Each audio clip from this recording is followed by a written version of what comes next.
Welcome to episode 4 of the Summer 2020 College Day webinar series. Each week we ask high school students the question, where are you going to college and how can we help you get there? Today's episode, How to Pay for College, is presented by Beth Brandon, creator of the College Talk podcast, which focuses on helping high school students navigate choosing a college. This series of webinars, presented each week, connects high school students to the topics, the people, and the resources to help them prepare for their college journey. We thank our sponsors, the KCP College Day Initiative and the Office of Pre-College Programming at Western Michigan University. And we like to start each of our episodes with the Western Michigan University Land Acknowledgement. We would like to recognize that Western Michigan University is located on lands historically occupied by the Ojibwe, Ottawa, and Potawatomi nations. Please take a moment to acknowledge and honor this ancestral land of the Three Fires Confederacy, the sacred lands of all Indigenous peoples and their continued presence. Thanks. Hello to all those watching us live on Zoom and Facebook, as well as those who will find our videos later online. Each week, your hosts of the series join you to help spread college knowledge. And I'm Dr. Ramona Lewis. My pronouns are she, her, and hers, and I serve as the faculty member in the Western Michigan University Department of Educational Leadership, Research, and Technology.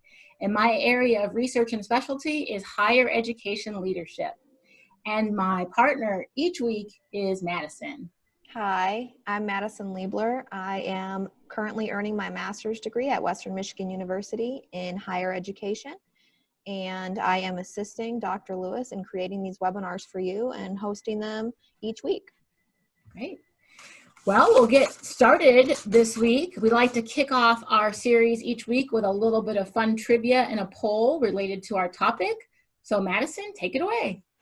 Absolutely. So as you can see on your screen, we've got the first poll.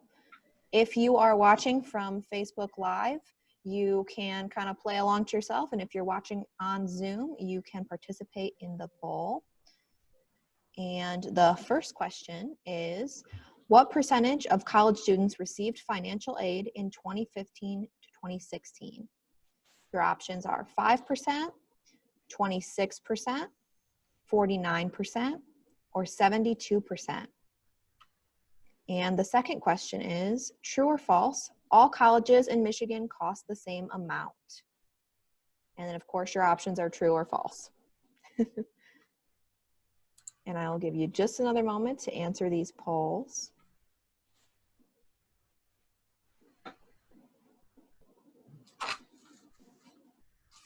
Those were stumpers. Well, the first one. Yeah, I tried to make it a little tricky. All right. So here we go. And here are our results. So it looks like everyone guessed the first one correctly. It is 72%. This is from the 2015 to 2016 academic year, and you can find more information about that. It's from a government website. And that is some amount of financial aid. So hang in there if you are looking for ways to pay for college. It's absolutely possible. And then the second question, true or false? It is false. Not all colleges in Michigan cost the same. And not all colleges anywhere cost the same, at least in the US. So make sure you're kind of looking at that bottom line, seeing how much it might cost you for the year or for housing as you start to apply for colleges and look into where you want to go. Thanks, Madison. Well, stay tuned because we've got more fun trivia coming up for you after our presenter. And we want to say today thank you to our guest.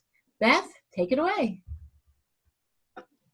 All right, thank you so much. Hello, everyone. My name is Beth Brandon, and I am the Laker Success iPass coordinator at Lake Superior State University, way up in the UP. iPass stands for Individual Plans for Academic and Student Success. And that is really what I do here. I help students find success. So let's go ahead and move forward. We're going to talk about paying for college today. We're just going to do a quick overview of all things financial aid. And then we're going to focus on the Michigan-specific financial aid options. I'm going to give you some tips and tricks to kind of help with the scholarship application process. And then because college is really expensive, we are going to talk through a couple other options and some things that you can do outside of financial aid to help save money or to help make college a little more affordable. Then we're going to have a fun little Kahoot quiz. I'll have time for you to ask questions, and then I'll give you my contact information. One thing I want to say, there are going to be some definitions. Please feel free to screenshot or take pictures with your phone. I don't mind if you do that with my presentation or this presentation, but if you don't do that and you have questions, at least grab that contact info page and you can always ask me after the fact. All right. So what is financial aid? I look at it in 4 parts. I break it down into 4 parts. The first 2, grants and scholarships, think of those as gift aid. It's aid that's given to you that you don't have to pay back, right? So it's like a gift. And then you've got borrowed aid, which is loans. So it's money that you borrow that you will have to pay back. And then I look at work study as earned aid. Work study is a job that you would have on campus. What's unique about work study is that you'll make the same amount in a paycheck. You get it in a paycheck form, so it's just like having a job. But through financial need, the government will help pay part of your paycheck. So the university doesn't pay the full amount, and the government kind of makes up for the difference. And so there are a lot of work study jobs on campuses, and it's a great way to continue making money or continue getting financial aid throughout the semester. So we can go, yeah, perfect. So talking about those loans, these first 2, I want you to really pay attention because there's only one difference, but it's an important difference between the 2 of them. So the subsidized federal loan, right? You get that by filling out the FAFSA. What's nice about it is it has a fixed interest rate, and interest doesn't start accruing until your payment period, which is 6 months after you graduate or drop below half-time attendance. And that's the point that's really important about the subsidized federal loans, is that the interest doesn't start accruing until you start paying it back. Okay, so with unsubsidized federal loans, same thing, you do the FAFSA, it's got that fixed interest rate, but interest will start accruing as soon as you take out the loan. That's the big difference. Subsidized, the interest kind of waits until you pay it back. Unsubsidized, the interest starts accruing as soon as the loan is taken out. But payment is the same thing. Payment starts 6 months after you graduate or after you drop below half-time attendance. The Parent Plus loan. A lot of times you'll see this on award letters as sort of this magical number that fills up the gap between what your other financial aid will pay for and what you have left to pay. But that number isn't always a given. The Parent Plus loan is based on the parent's credit score and different factors like that. It's a loan taken out by the parents, not by the student, and the parent is responsible for paying it immediately.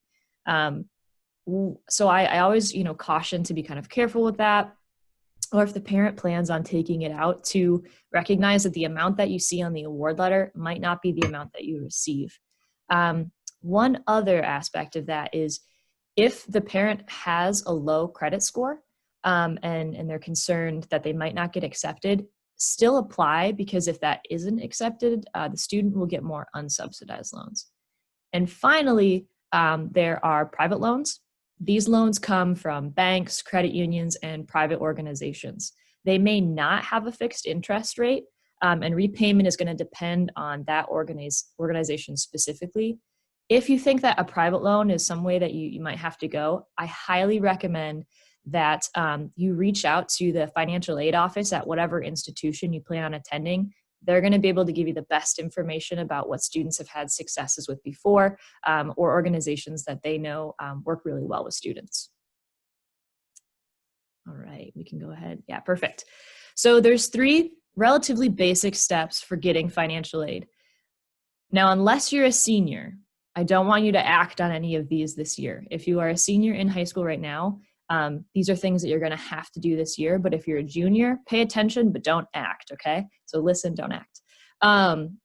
So to get financial aid, especially federal financial aid, what you have to do is get an FSA ID. and that stands for Federal Student Aid ID, right?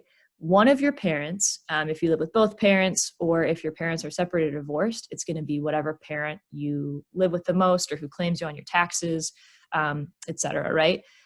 You'll need one FSA ID for yourself, one for one of your parents, and you're going to use that to log into the free application for federal student aid, or the FAFSA. The FAFSA opens up on October 1st, so September is a great time to figure out and get yourself an FSA ID. High school students, this is super important for you. Do not use your high school email when creating your FSA ID. Once you graduate from high school, most high schools delete those emails.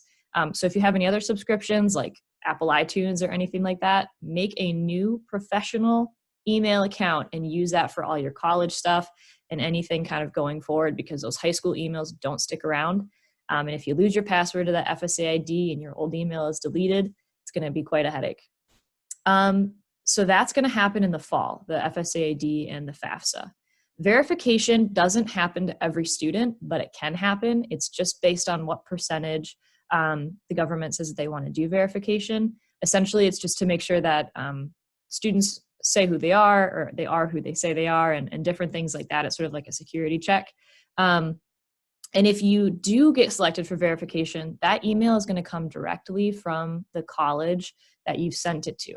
And you'll probably have to find that out on that college's portal, or the email that college gives you once you apply. Verification isn't going to happen until January or February, though. So you don't have to worry about that first thing in the fall. But after winter break, start checking to see about verification. Finally, in May, June, sometimes April, you'll get that award letter, and you want to break that down to see what age you're going to get, and then what the gap is left over for what you have to fill to pay for that tuition. Award letters are often really critical in helping students make that final decision about where they're going to attend, especially if cost is a really important factor for you. All right. So what's the difference between the FSA ID and the free application for federal student aid? So the FSA ID is a username and password that you're going to use to basically sign into the FAFSA or the IRS data retrieval tool. The IRS data retrieval tool basically pulls the tax information that the government has already and puts it in the government FAFSA form, so that you don't have to wade through those tax returns. It makes the process a lot quicker and easier, and it also keeps that information private on your screen. So I highly recommend using the IRS data retrieval tool. But it's how the Department of Education knows that you are who you say you are, and they're going to verify that with different things like your social security number, birth date, and other security measures. The free application for federal student aid form, or the FAFSA, is it's just a form used to calculate student financial need, and it's going to take a few different factors into consideration. So household size, income, if you have siblings who are also in college, and some other things. I always look at it like Facebook, right? Your FSA ID is your username and password to get into your Facebook, and the FAFSA is your About Me section. So it's just something that you fill out once you're already in. All right. So the state of Michigan also offers a lot of option for different aid. And this website right at the top, michigan.gov/mystudentaid, is a great place to go and learn about some of those. But some of the most talked about aid, I guess, options are the Tuition Incentive Program, also called TIP. There's the Michigan Competitive Scholarship, and that is based off of SAT scores and financial need. And then there's the Michigan Tuition Grant, which is also based off of financial need. And you can apply for all of those right on MISSG. That's sort of what the organization is called. They also have a ton of other grants. If a family member served in the military, firemen, police officers, different things like that. And so if you think you might qualify for one of those, or something, you're interested in, maybe what can I get from this? I highly recommend checking out that website. It has a lot of really great information. Each of their aid options has a fact sheet that you can download, and it'll tell you all about it, plus how you can apply. Okay, scholarships, right? We love that. It's that gift aid. It's money that you get that you don't have to worry about paying back. My biggest tip is start early.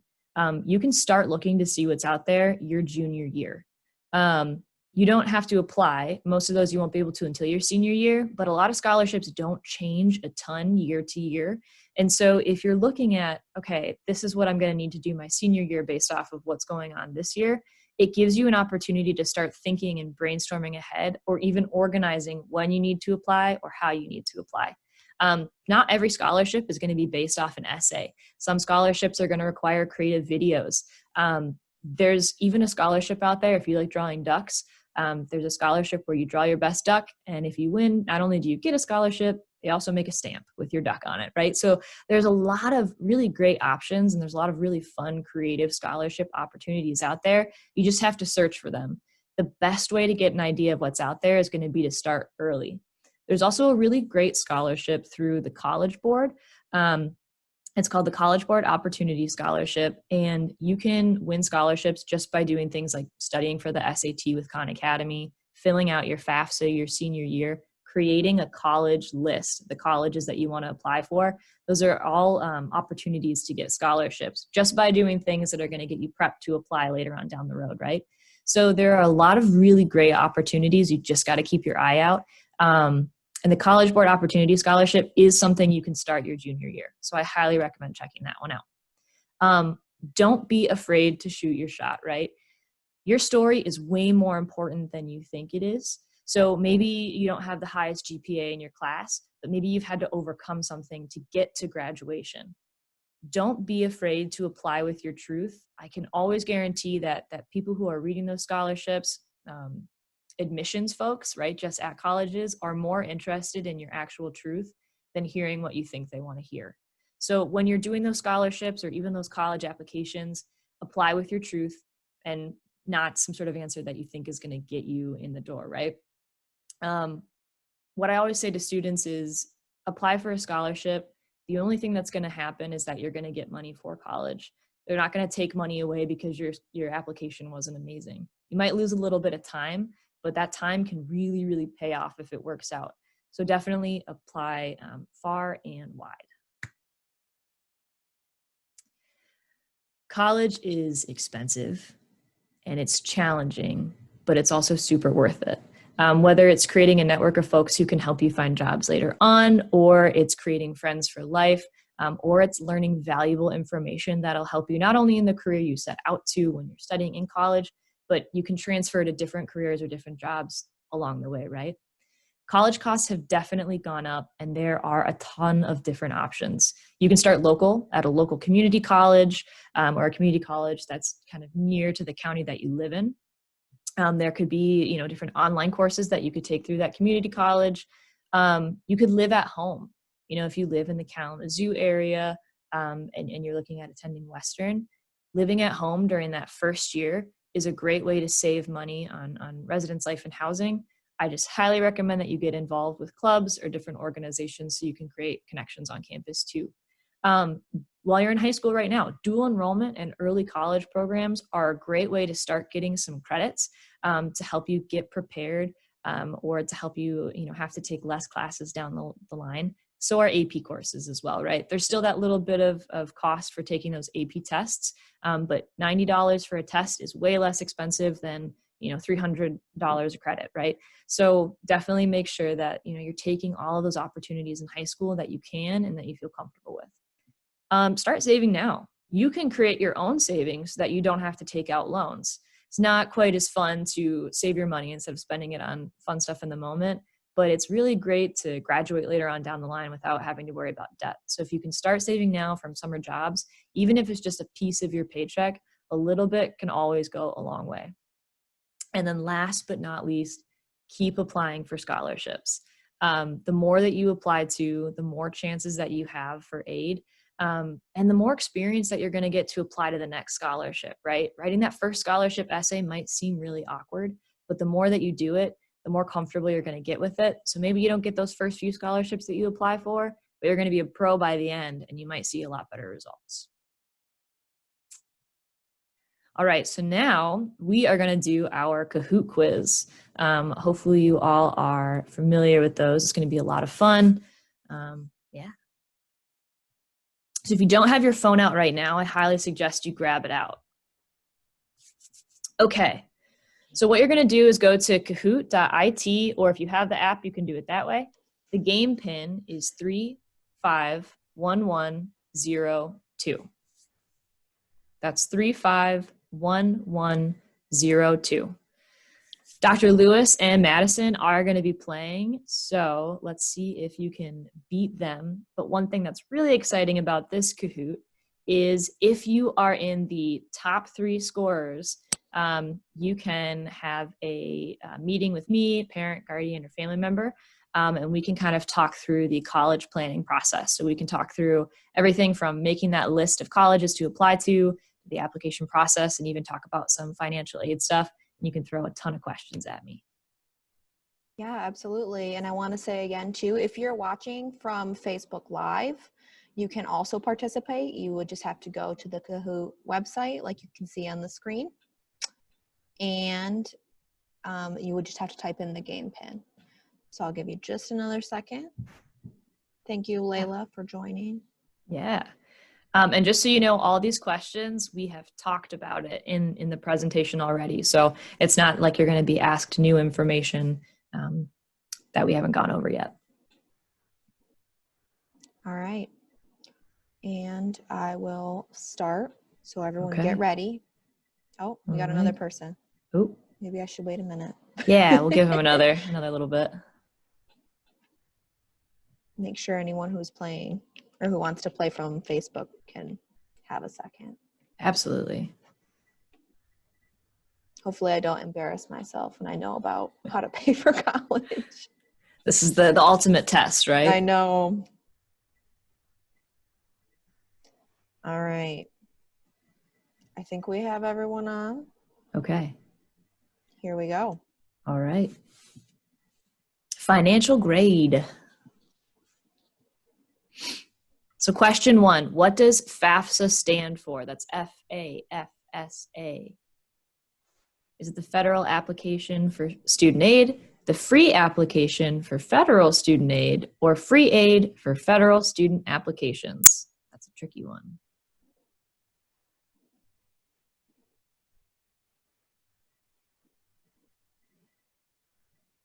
All right. Ooh, yes, it's the free application for federal student aid. And I'll tell you what, if you go to a website and it's saying that you have to pay to do your FAFSA, get out of there. The FAFSA should always be free. That one tricked me. I missed one of those words. No. It is tricky. Yeah, that was a bit of a trick question because they're all so close together. I only knew that one because I had to fill it out last year, even though I'm a master's degree student. Yep. So I could get scholarships for study abroad. So even do it when you're in grad school. Every year you're in college. Yep, definitely. I filled it out many years ago when I was in college. The question is, you have to have your FSA ID before you can log into the FAFSA. True or false? Blue is true, red is false. You have to have the FSA ID before you can log into the FAFSA. True or false?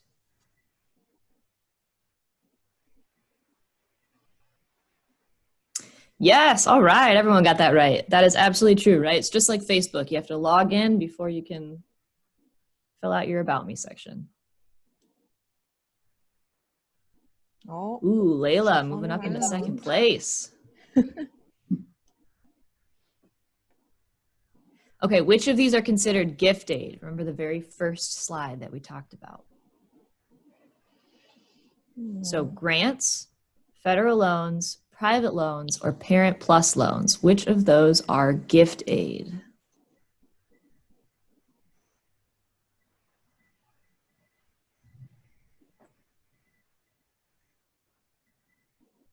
Yeah, absolutely. Grants, gift aid. It's money that is given to you that you don't have to worry about paying back. Great job. all All right. right. Ooh, Angie zipping up there. Madison, you've got a streak. You're on fire. All right. Why are federal loans usually a better choice? I mentioned it when I was talking about the subsidized and the unsubsidized. They have fixed interest rates. There's a limit to how much you can borrow, both red and blue, or none of those.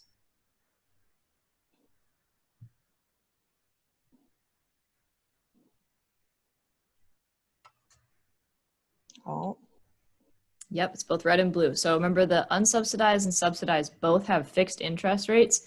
And with all federal loans for students, so not the Parent Plus loan, but the 2 federal loans, there's a limit on how much you can borrow from them. So you can't go like $100,000 into debt using federal loans. Which is a good thing, right? Yes, that's a great thing. Yeah. I lost my streak. Ah, All right, Angie and Layla. Aiden, welcome. All right, we're going to go to the next one. Ready? yep. So who can apply for scholarships? That's a great question. Is it only students with high GPAs, incoming first-year students only, athletes, or can anyone apply for scholarships?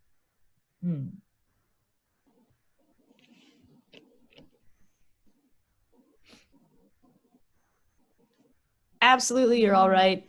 There are scholarships based on height. If you're left-handed instead of right-handed, I mentioned there's one, the duck drawing one. There's also one if you can make duck calls. There are a ton of wild and unique scholarships out there. So if you've got a hobby that you really enjoy, there might be a scholarship for it. Absolutely. All right, and I think we have the last question coming up. Yep. There's the scoreboard. Don't give up hope, though, because I don't need to meet with Beth about paying for college, so. In order to get TIP funds, you must do the FAFSA. Do we think that's true or false? That one I didn't go over, so this one's really...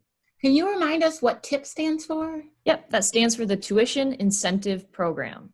It's a Michigan State aid funding program.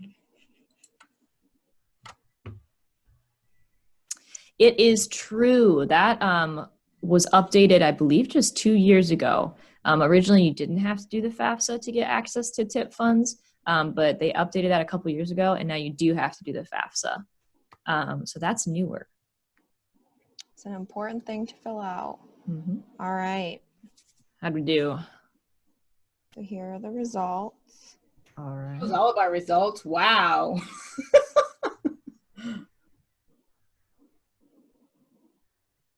All right. Way to go, Madison. Yay. So like I mentioned, the good news is that because I luckily work for Western, I don't need to meet with Beth. So the good news is that, I mean, I'm guessing Dr. Lewis won't be either. So that Angie, Layla, and I think it was Aiden. Yep. Would each be able to meet with Beth, with your parent or guardian, to talk about how to pay for college.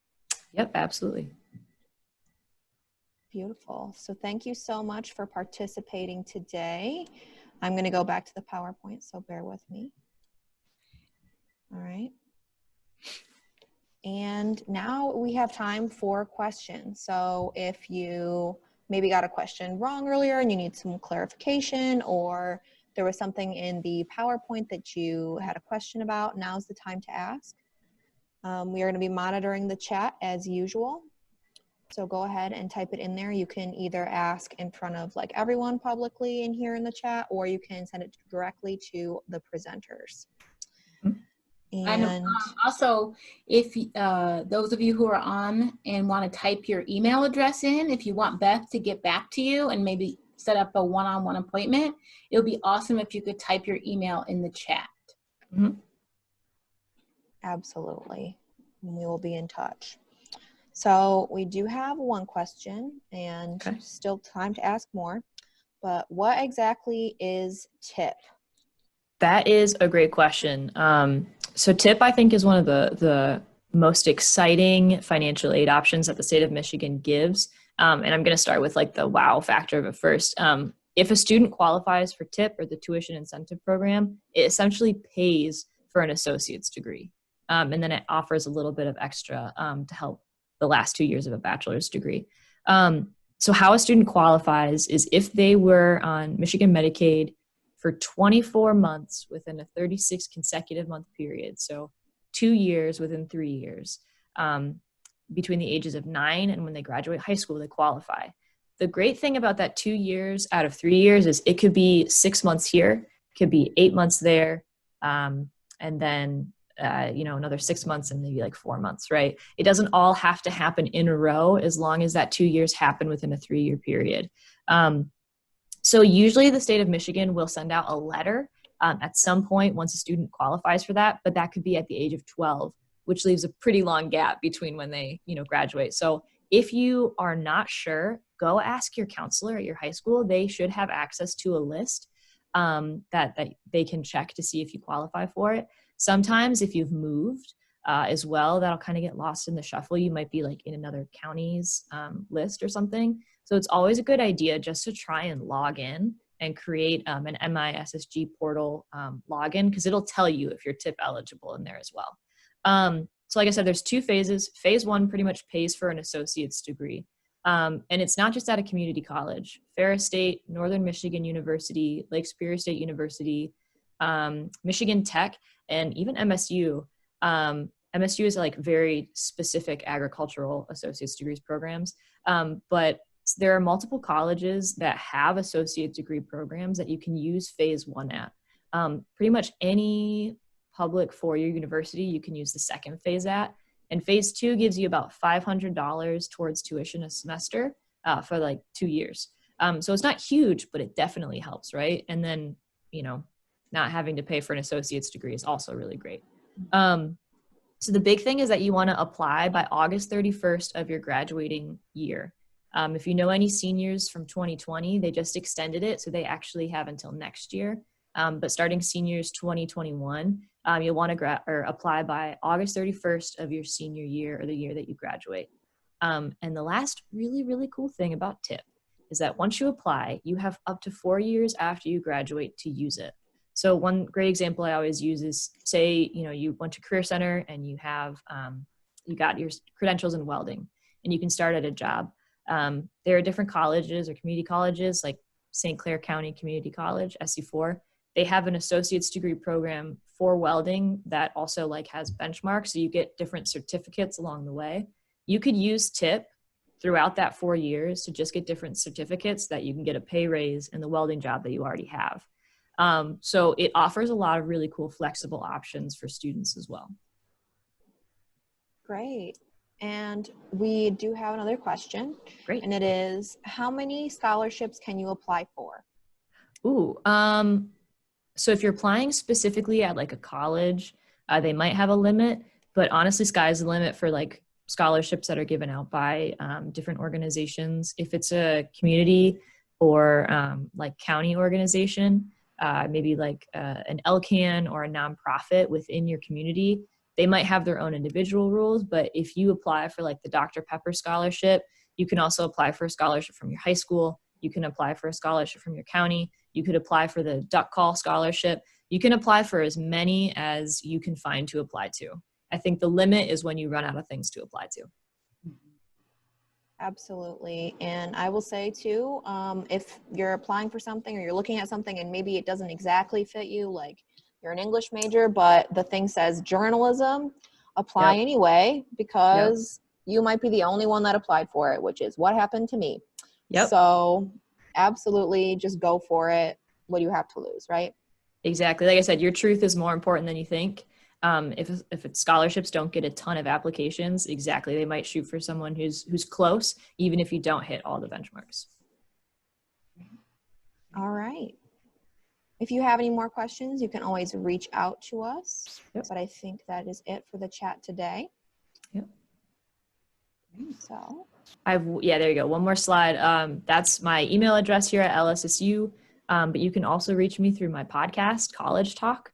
Right there at that email, podcast collegetalk@gmail.com. At the podcast collegetalk.weebly.com, there's resources from junior year checklists, senior year checklists. It's all in there free for download. So please feel free to go use it and grab whatever you need. It's a great podcast, by the way. Thanks. There's like a bunch of different episodes on several different areas, so you don't have to like listen to all of them. You can pick and choose kind of which ones that you're interested in. So highly recommend. Thanks. And also, I'll let you know on our website that's linked here, you can watch a playback of this video And you can also link to several financial aid resources. Madison's been putting together a great website with lots of resources, and you can link to the podcast there as well. So. Awesome. Well, Beth, I want to say thank you so much. I know Thank going for you. college is a topic that's on everyone's mind, and Definitely. often can present a barrier to people thinking about going to college. So we appreciate you taking a little bit of time to share those tips. And again, reminder, anyone joining us today is welcome to reach out to Beth directly. It's like having your own personal financial aid advisor. So thank you so much. Awesome. Thank you.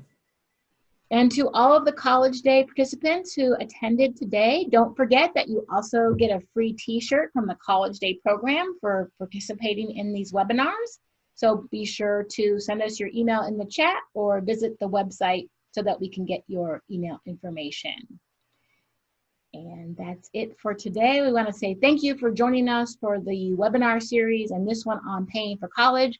We'll be back next week for our final webinar. We will be hearing from students and their experiences. And so we're asking you about your college journey. Where are you going to college and how can we help you get there? Thanks and have a great week.